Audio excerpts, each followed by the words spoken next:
ഓണസദ്യയുടെ പോഷക ഗുണങ്ങൾ എന്തെല്ലാമാണെന്ന് നിങ്ങൾക്കറിയാമോ? ജാതിമത ഭേദമില്ലാതെ മലയാളികൾ ഒരേ മനസ്സോടെ ആഘോഷിക്കുന്ന ഒരു ഉത്സവമാണ് ഓണം. സദ്യയില്ലാത്ത ഓണം മലയാളിക്ക് സങ്കല്പിക്കാൻ കൂടി കഴിയില്ല.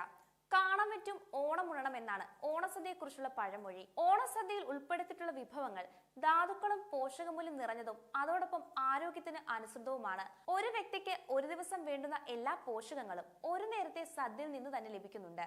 ഓണസദ്യ പൊതുവെ സസ്യാഹാരങ്ങൾ മാത്രം ഉൾക്കൊള്ളിച്ചുണ്ടാക്കുന്നതാണ്. സദ്യയിലെ ഓരോ കറിക്കും അതിൻ്റെതായ പ്രാധാന്യമുണ്ട്. ചോറും സാമ്പാറും അവിയലും തൊടുകറികളും പപ്പടവും പായസവും ഒക്കെ എല്ലാം കൂടിയാൽ അടിപൊളിയാണ്. എന്നാൽ സദ്യ തോന്നിയപടി വാരി വലിച്ചു കഴിക്കാനുള്ളതല്ല. അതിന് ചില ചിട്ടവട്ടങ്ങളൊക്കെ ഉണ്ട്. ചുരുക്കത്തിൽ എരിവ്, പുളി, ഉപ്പ്, മധുരം, കയ്പ്, ചവർപ്പ് എന്നീ 8 രസങ്ങളും ചേർന്നതാണ് ഓണസദ്യ. കൃത്യമായി ഈ വ്യവസ്ഥ പ്രകാരമാണ് സദ്യ കഴിക്കേണ്ടത്.